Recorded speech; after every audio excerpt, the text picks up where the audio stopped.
And then I found, believe it or not, freedom inside prison. I've just been somebody that likes to act bold. And even though I do that, I've still got the fear. I've still got some imposter syndrome, just like everyone else. And I watch a lot of people that spend years getting certificates, building their websites, doing their logos, learning more, and they don't really get their message out there. How better would my meditations be without the £30,000 debt?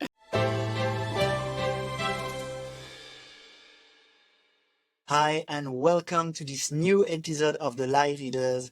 Today, I'm with Brett Moran.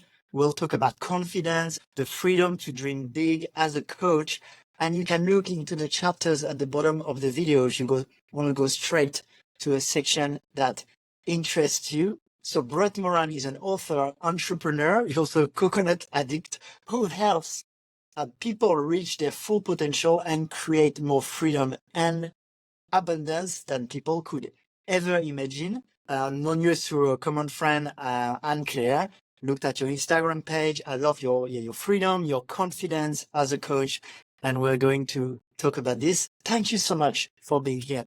Brett, my first question to you is, what are you grateful for right now?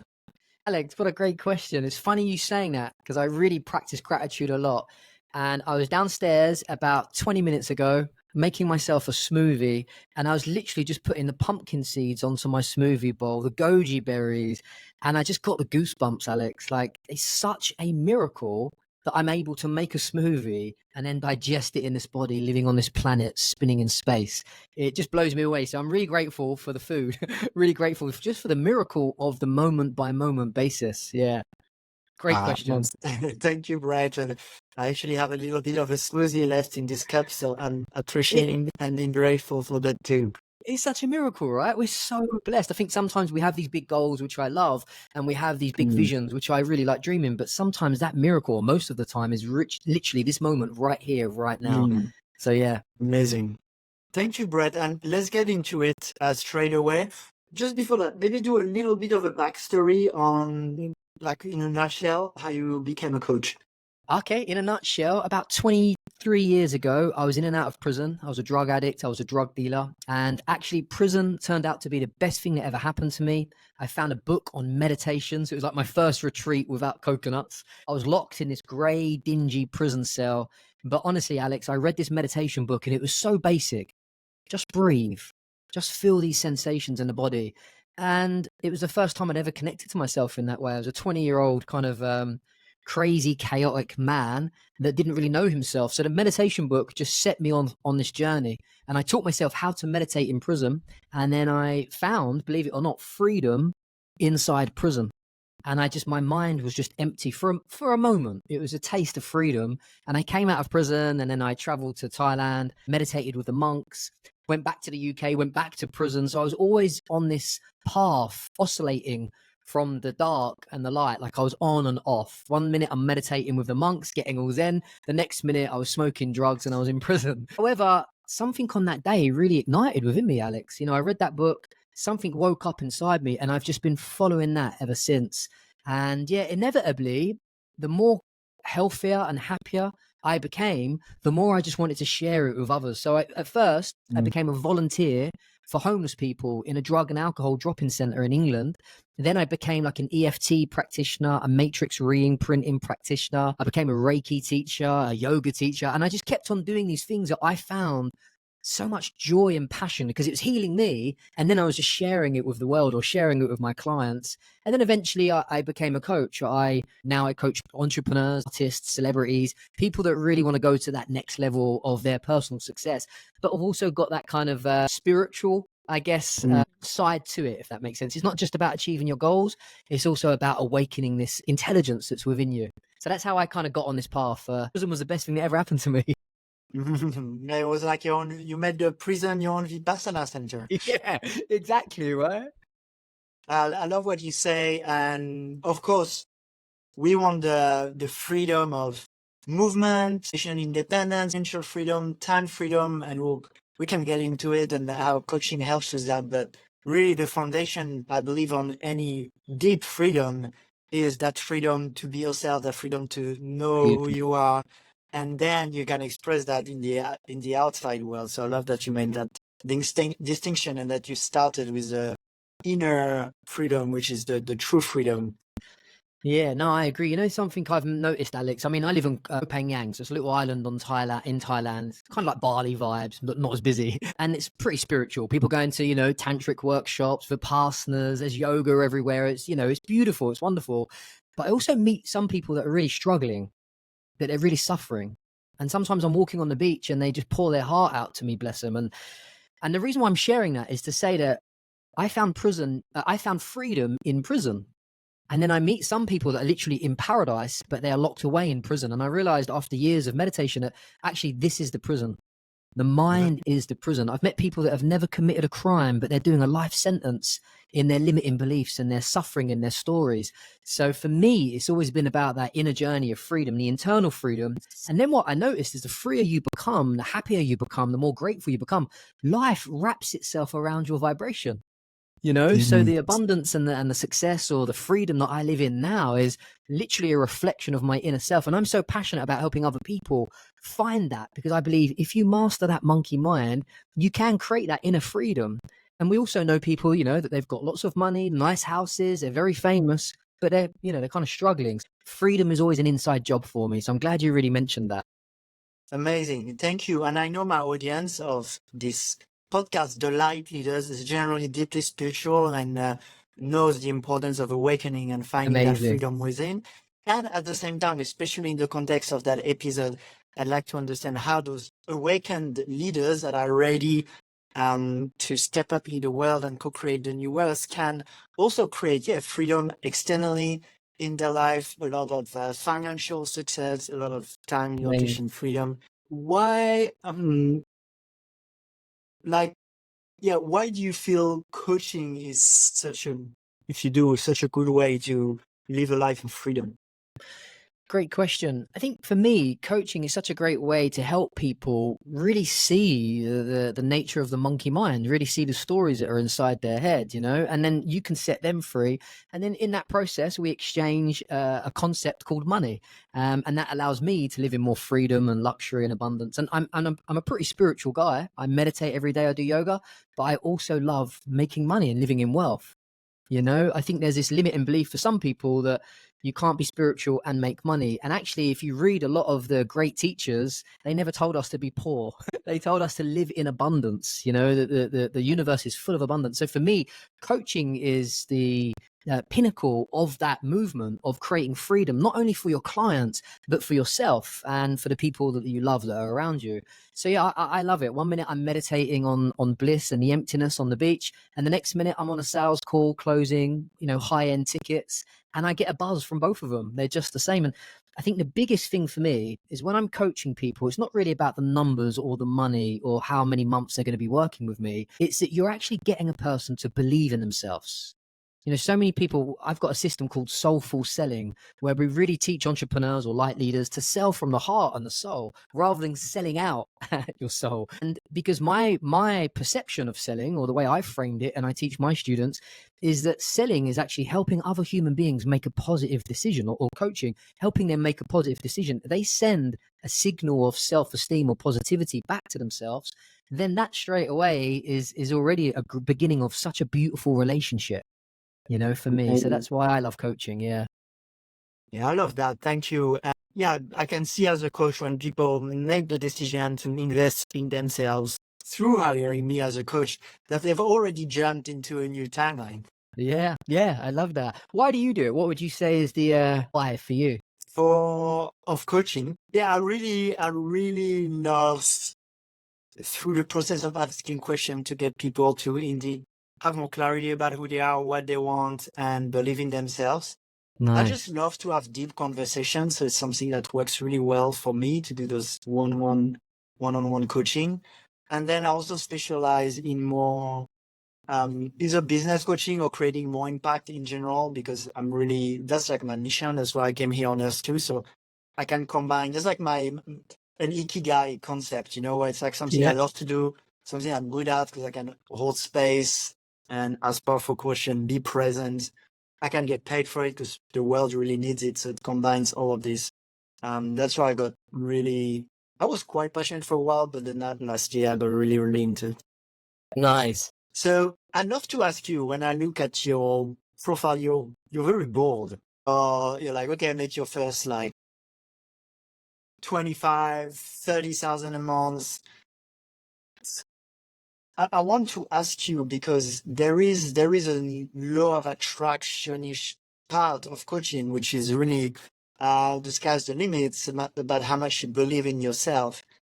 At the same time, I also find that sometimes people enter the coaching world almost only from that side and don't always understand the consistency you need and maybe doing some trainings to understand to be qualified. So where's that balance between coming at it like, okay, I want to do 30K months next month and I'm going to manifest versus taking the time and understanding that like any profession and skill, it can require also some attributes around time, consistency, reliability, patience. Great question, man. I'm loving the questions, Alex. You're really good at this, making me think. Okay, I can only obviously answer from my experience rather than giving a theory about what's right and how it works for other people. So, from my experience, I've just been somebody that just takes massive risks and jumps in 100 miles per hour, even if I'm afraid, even if I'm not sure what I'm doing, even when I don't have the certificates. I just Mm. go for it, and that really has paid off for me. And I watch a lot of people that spend years getting certificates, building their websites, doing their logos, learning more, learning more, learning more, and they don't really get their message out there. They're not really, and I actually feel like that could be a part of self-sabotage. Again, I'm only sharing my experience. There's a Mm. balance. I mean, everybody's different, obviously, but through my experience, I've just been somebody that likes to act bold. And even though I do that, I've still got the fear. I've still got some imposter syndrome, just like everyone else. I've still got the limiting beliefs that arise. And every time you step up and you go bigger, from 50K to 100K, there's more limiting beliefs that come up because you're triggering these childhood wounds. So I actually love it because of that. Yeah, it's just my nature, really, Alex. I guess I'm just somebody that would hop on a plane with no money and travel around the world and make sure I work it out when I get there. I cross that bridge when I come to it. For other people that are listening, obviously, you need to learn how to be a coach or how to ask open questions and how to help people go deeper. You clearly need to have a website or a marketing system and a strategy. But personally, I think it's experience. I think a great leader can only take the students as far as a leader is willing to go. So in other words, I've just been somebody that I've just really gone deep into myself, deep into the experiences, had so many, pardon my language, slip ups or screw ups that I'm just passing that forward. And nobody's ever asked me for a certificate. Nobody's ever asked me where my website's been built. I think people that are going to coaching really just care about the results. They want change. And that's what I'm just focused on. So yeah, for me, might not be the best person to ask that question, even though I run a meditation company as well, where we actually certify people. So we give out certificates, but I say it straight away. I'm like, look, this certificate will not make you a great coach. Passion makes you a great coach. Your why makes you a great coach, and your personal experience. That to me is what makes you a great coach. But then obviously you've got to learn, how to hold space and ask questions, admittedly. So yeah, I just take risks. I go for it. I act big and bold. I heard a quote by Bob Proctor once. He said, it takes the same amount of energy to dream small as it does dream big. So why not dream big? And I just have these massive, bold dreams, and it's just an adventure. I see what happens. There's no attachment. It's just going for it and working it out as you go along. That's my best philosophy. Amazing. Thank you. And yeah, you are totally the right person to ask because I think that's something very important to hear for also some people starting in the coaching space who feel like, okay, I'm going to start coaching when I get a beautiful website and when I get that many followers on Instagram. And these are often a lot of excuses that through the process of coaching sometimes it gets very clear, right? That their underlying fear that are different and that perfectionism or that waiting is used as a way not to be seen or to take risks Yeah. or to potentially fail or to potentially succeed. Yeah. I was just literally working with a client the other day. She's never done sales calls. She's never had a funnel. And last week she had free. So I helped her create the funnel. I taught her the soulful selling system. And she had her first free discovery call, sales calls last week. She never closed them because she's new at it and she's nervous. and I'm just being very honest with you there, but she said that she felt so high after each of those calls. She was just buzzing with joy. She wasn't even bothered that she didn't close the clients. She just felt, and that to me is like, I could have spent years, or she could have spent years reading books about how to do selling and how to do discovery calls and how to do coaching. And my philosophy is just like, okay, right, let's build your funnel for the month. Let's do the soulful selling for the next month. And then the third month, I want you out there speaking to as many people as you can, because I just know that that experience is where she's going to learn more than anything that I could teach her. I can teach her some questions, yeah, obviously, but she's going to learn more by making mistakes. You know, she's going to learn more by getting a success. So yeah, it's just a philosophy that I've lived by, and that's what I do my best to share with others, because again, it's all I can really teach, right? My experience, or the experience.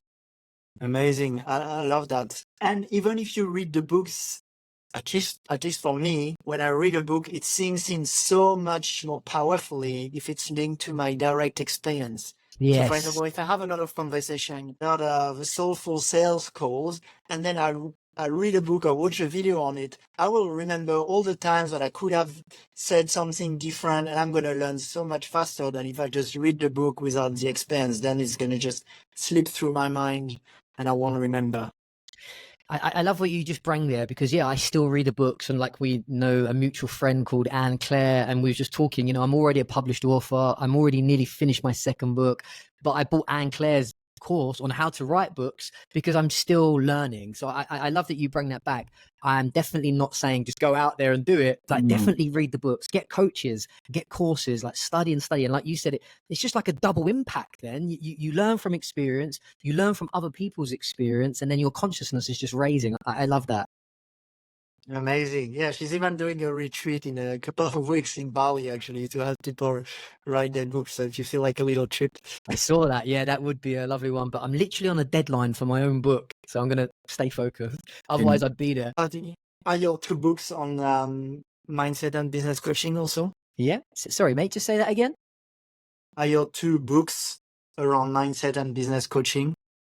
Actually, no. The first book is more about sort of my story from coming out of prison, and then it's also sharing steps on how to transform your own life. So it's about dreaming big, acting bold, removing limiting beliefs. And then the second one is called Awaken Your Spirit. The first one's called Wake the Fuck Up. Second one's Awaken Your Spirit. And this is all about consciousness and meditation. We have 8 different meditations, from complete beginner's mindset all the way to what the Buddha suggested, where we can go into this emptiness beyond thinking and beyond feeling. So the second book is literally taking people on a journey of meditation and really helping them connect to this intelligence that's inside.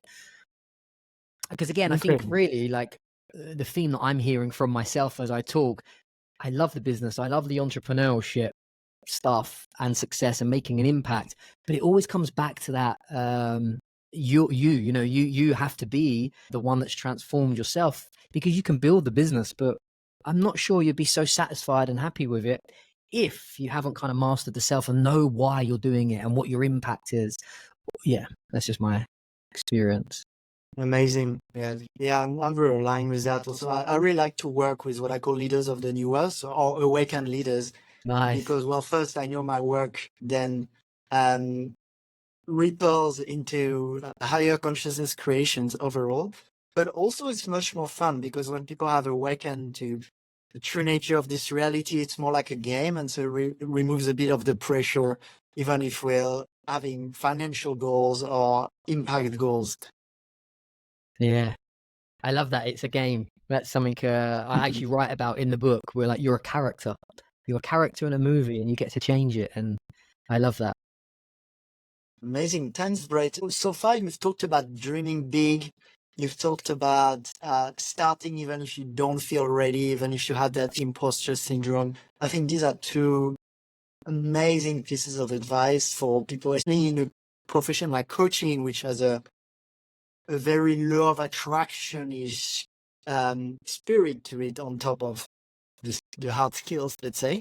Do you want to either build up on that or share another great piece of advice for someone who is starting on the coaching path? I think one thing that I've taken quite a while to learn over the years is that, the purpose of a business is to make money.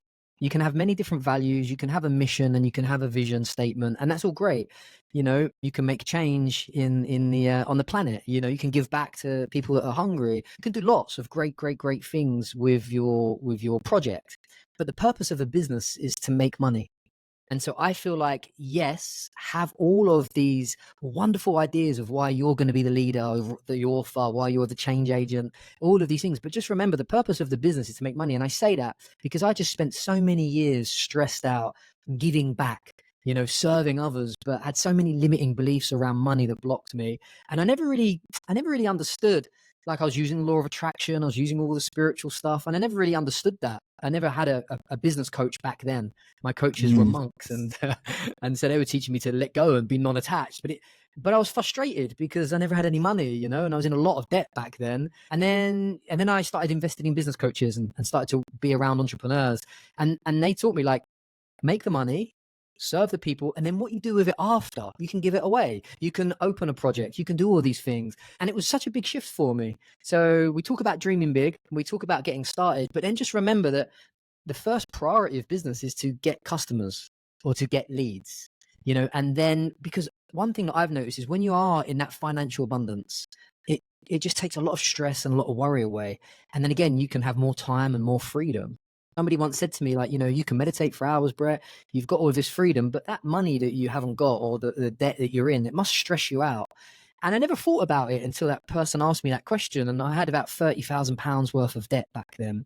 And I was like, wow, I didn't realize, like, how better would my meditations be without the £30,000 debt? How easy would my life be? And how more enjoyable and exciting would it be to follow my purpose and serve the world if I was living in more abundance? So yeah, I just want to share that one, like, because I love all the spiritual talk and I'm really into that. And I love all the kind of law of attraction stuff. I'm doing it every day personally. But then also I wake up at like 4:30, 5 o'clock. I sit down for 3 or 4 hours and write my book. And then I get on the marketing and I start looking at ads and Instagram ads and Facebook. So the purpose of the business is many things, but it's also to make money. And that's okay. It's really good to live in abundance, because I believe that money genuinely highlights a person's qualities. So if you're a very generous person and, you know, you want to make a difference in the world, the more money you've got, the bigger change that you can make.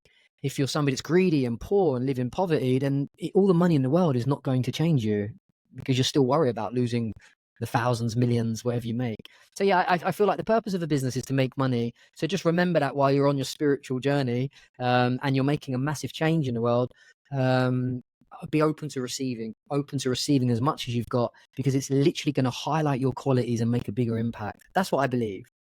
That's what I found in my experience. Thank you, Brett. And that can be things like when you work with a coach and they ask you how much you want to make, owning, like, okay, I want to make 10K months, 30K months. You're already claiming that can be a great liberation, I guess, for some people, especially coming from the light worker, spiritual side, where there can be a lot of judgment around money. Yeah, what I had another call yesterday with a lady, and the one thing that I really got her clear on were her tangible goals, because we live in this material 3D world. So that could be, her goal was 8K a month, her goal was her website, and her goal was like to work 3 hours a day. So that's a very tangible, she can see it. Mind obviously sees in subconscious images. So now she sees £8,000 in her bank, she's working 2 or 3 hours a day. And then I asked her the question that I asked you, like, but why? So now we go into the intangible, you can call it the energy. It's like, well, why? And she went back to a childhood memory of when she lived in a really bad situation, and she just wants to share that message with the world. So for me, I try to get the balance of both of them. Make the 10K, 20K, 30K a month. That's the tangible world. You're going to achieve that because it's the world that we live in. Then also go inside, like, what on the inside, like, why are you doing it?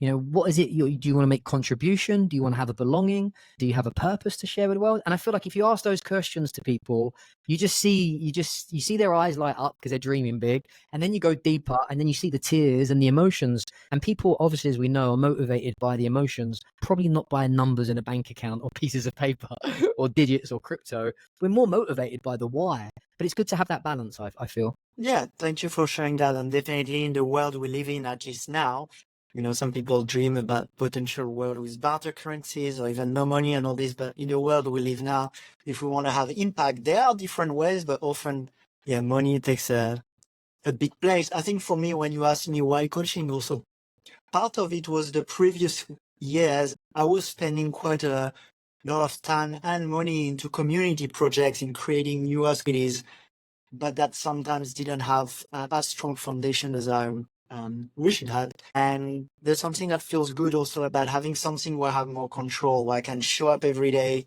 and there's a bit less variable of money coming from, I don't know, more complicated sources and lots of co-creations. Also in that, yeah, there's a sense of simplicity of showing up, doing the work, getting the results that I really appreciate. And just from a financial perspective, yeah, I was at a point where in the community building, I could feel I wasn't giving from the gifts I received, and now it feels more aligned. And who knows, it might evolve again in a community project, in retreat centers, in different things. But it's like actually that's something that a lot of people I speak to um, can struggle with. They have all these dreams, but sometimes don't understand that they can do one thing after the other. So if you want to write a book and have a retreat center, you don't have to do all of it this year. You can start building the finances with your one-on-one coaching first, and then do group programs, and then do online, then write a book, then build a retreat center. Yeah. And it's life, so we'll see, but it doesn't have to take place all in 1 year. Yeah. Patience, right? Patience is key. Yeah, it's an interesting mix of patience, but at the same time, waiting too much, going for it. Yeah. There's a great book, where is it? I think it's called Living Enlightenment or Enlightened Living by Yogi Nityananda. And he shares one of the stories in there basically about one of the gurus in India. And he's opened like, hundreds of temples. He's impacted thousands, like tens of thousands of lives, had loads of children and homeless people. And he was being interviewed by a reporter one day. And they was like, how do you do this? Like, how do you have so much energy to make such a change? And the little guru, he just said, I just don't care. And I loved it because the chapter of the book is about taking action, but without attachment.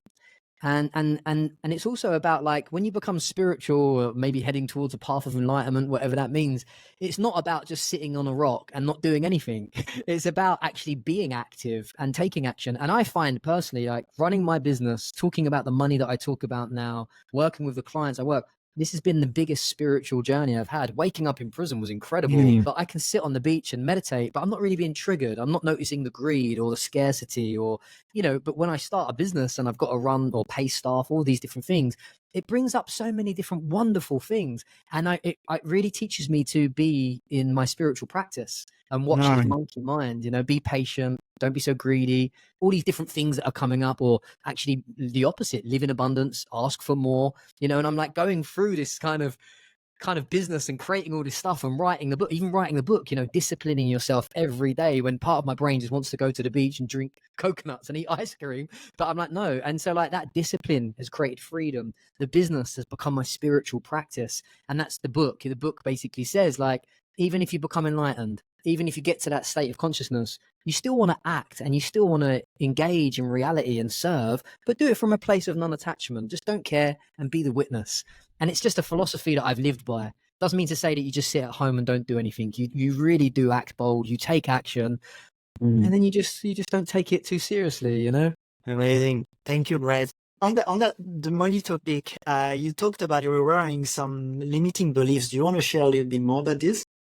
Rewiring beliefs, did you say? Rewiring limiting beliefs around money. No worries, man. It was just I couldn't hear. Yeah, so when I first started, man, I had so many limiting beliefs around money. Money's the root of all evil. It's hard to make money. And, I looked at my bank account. I was in thousands of pounds worth of debt. And then I became a Reiki practitioner. And I never forget this, Alex. My first Reiki session, I think I charged a person £20 for a 90-minute session. And I was so nervous to ask her for £20. I got tongue-tied, my mouth was dry and I was sweaty. And I don't know about you, but I absolutely love it when you realize that, because I kind of had this awareness, like, I haven't really got any beliefs around money. They're just been programmed into me by my parents and society. And so when I realized I had this fear of money or sabotaging it or not asking for it, it just set me on this whole journey of looking at all of those beliefs and rewiring them. And one of the techniques that I use, which I highly recommend, it's called re-imprinting. And basically what we do is we go into the subconscious mind, kind of like inner child work, I guess you could say. We go into the subconscious mind and re-imprint the limiting beliefs that you have as a child, because a belief is literally just a decision. As a child, you decided money is the root of all evil, or you decided it's hard to make money. But that's it. There's no spiritual, esoteric kind of thing about having a belief system. It's literally you made a decision as a 5-year-old or a 10-year-old, but now you're 40 or 30 or 50, and you've still got these decisions based off a child. So what I teach people is you re-imprint that, and with a new decision. You change the picture. We do a lot of kind of, kinesthetic, like feeling, emotions, colors, sounds. We get people to really go through this little meditation. But the ultimate thing is to rewire your belief system with a new decision. And without overcomplicating it or trying to say there's a 6-step framework and this is the best one in the world, it's just literally you made a decision when you're young, change your decisions. And now, even every day now, when I go through my life, if I hear a limiting belief trying to creep into my head, I recognize it without any judgment. I say, yeah, but I've made a new decision. That was my childhood belief, not today. My new decision is X, Y, and Z. And the decisions that we normally make are literally just the opposite of the limiting beliefs decisions that you've made as a child, to sum it up. Yeah, so literally go back, find out all of your limiting beliefs, write them down, and then just write the complete opposite decision, and then just repeat it over and over and over again, and really affirm it to yourself. That, I think when you have a big goal, and you have a big vision, like the bigger the goal, the bigger the vision, the more you're going to self-sabotage, the more you're going to procrastinate, the more those limiting beliefs are going to come up. And I just teach my clients or students that actually that's a really good thing. It shows that you're on the right path. Something amazing is about to happen. Now you've just got to become comfortable in that discomfort and make new decisions about how you've been wired, because that's all, to me, all a belief system is. It's just a wiring in the brain, a programming from childhood. And don't get stuck there. One thing I'd like to say to people, I've worked with hundreds of people and done workshops, and sometimes years ago, especially in the therapy world, and I used to be a therapist and I loved it and I became a coach, but people were still talking about their same problems 2 years later. And that's why I stopped being a therapist. I was like, wow, there's a big difference between therapy. And I love therapy. Don't get me wrong. I'm not trying to diss that industry. And I love coaching. I just think they've just got a different kind of energy. But I just noticed a lot of people were still talking about the same beliefs that they were talking about 2 years before. And I was like, you've not changed. You've got to change that. So that's why I love coaching, because it kind of gets right in there and rewires the brain. Thank you for it. Have you ever watched TV show comedy 5-minute sketch called Stop It? No, I haven't. No. Okay, you and the listener can go on YouTube and check Stop It and like comedy show or comedy. And it's just a 5-minute with a psychoanalyst, basically, that's just say very blunt, and it's a bit like old style, but it's very funny. Stop it. But yeah, I hear you on the therapy side. Thank you for sharing this. I'd love to ask you a little bit about pricing also, because that's something. Great question. I think the first thing that I normally do is ask people what they are going to price it for, just so I can gauge where their beliefs are around money and self-worth, if I'm honest. So somebody might tell me £500 for a 6-week coaching program. I'm like, I know straight away that they've got a bit of a scarcity or a limiting mindset. If they tell me it's £10,000, now I know what I'm working with. And I also suggest to people as well, rather than value it on hour, like, I don't work an hourly rate whatsoever, right? Really think of the outcomes and the transformation and the success that you are giving to that client. Like, what is that client getting? And then how much is that worth? Because I've spent tens of thousands on coaches myself to be where I am today. And every single one of them, I'd say probably I've got 100% return back from what I've invested. And that's actually financially and, spiritually and human evolution, like the growth that I've had myself.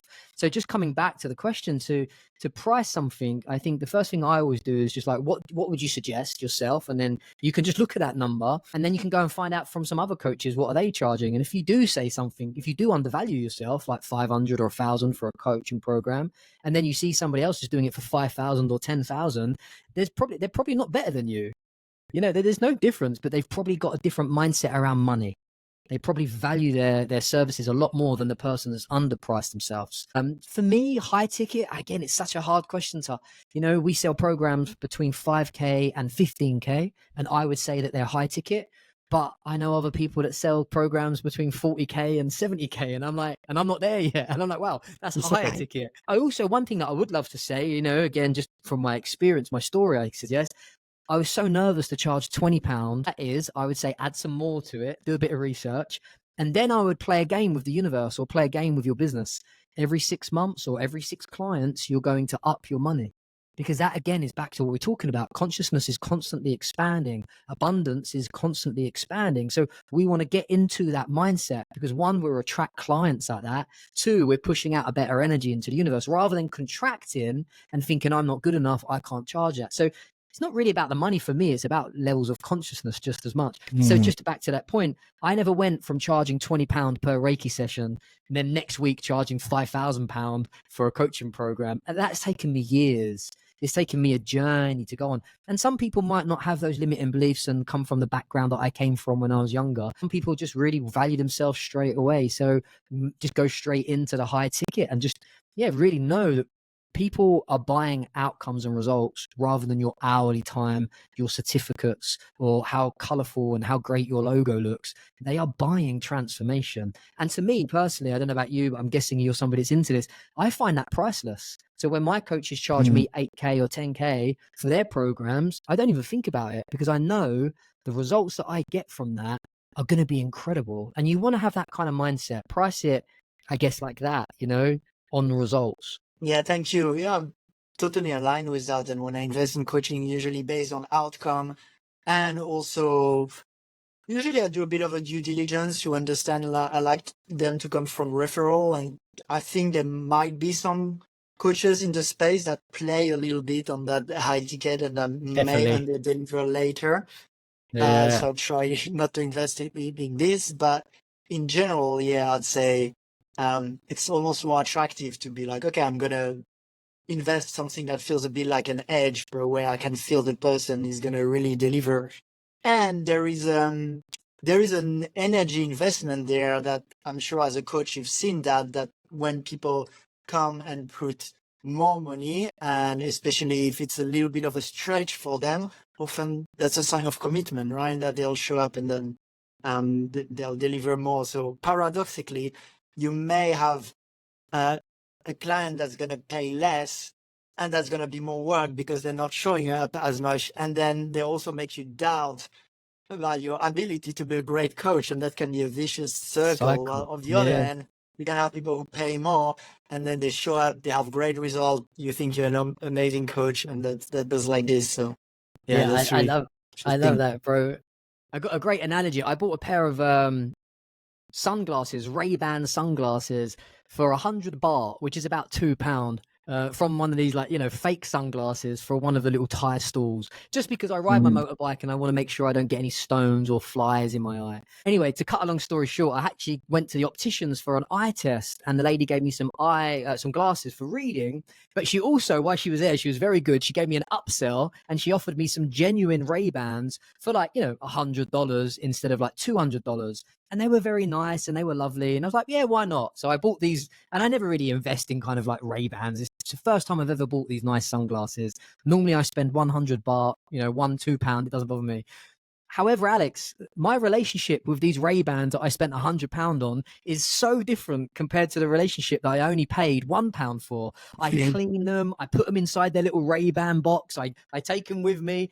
And it's a silly analogy, but it's the same with coaching. If somebody is paying you a very low price, they're going to be a pain in the ass. They're not really going to be the client that values your time. They're not going to show up on time. If somebody invests in themselves and, like you said, they go to that edge and they pay, you know, a higher price, they're going to be a dream client.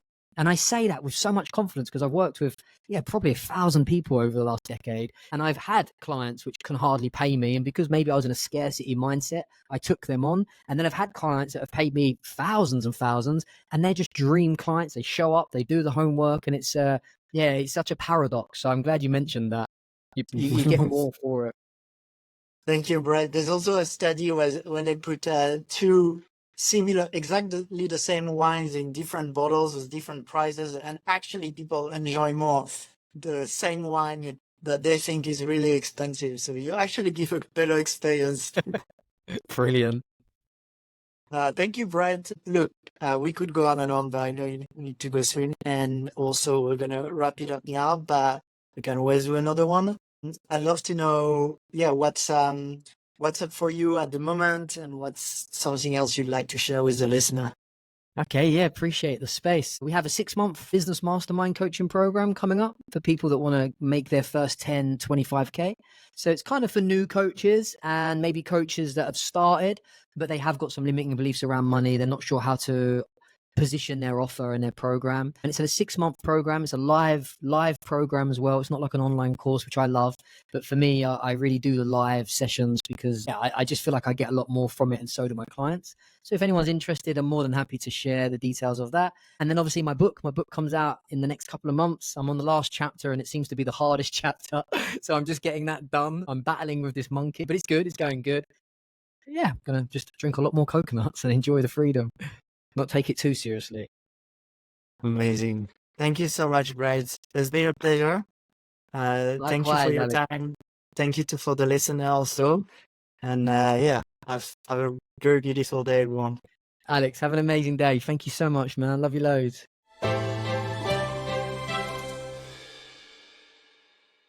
Thank you so much for watching. If you enjoyed, please hit the like button. Now I'm Alex and I'm passionate about supporting the rising consciousness of our planet. I do this with the podcast. We have a free group on Telegram. You can click the link in the description below to join a group and connect with other lightworkers and leaders of the new earth. Now, if you're also passionate about creating and growing your soul-aligned business, that's also a passion of mine to support lightworkers and leaders of the new earth to do that. So I'm currently offering free sessions. If you'd like to receive that, again, you can find a link in the description and I'll speak to you very soon. Have a beautiful day.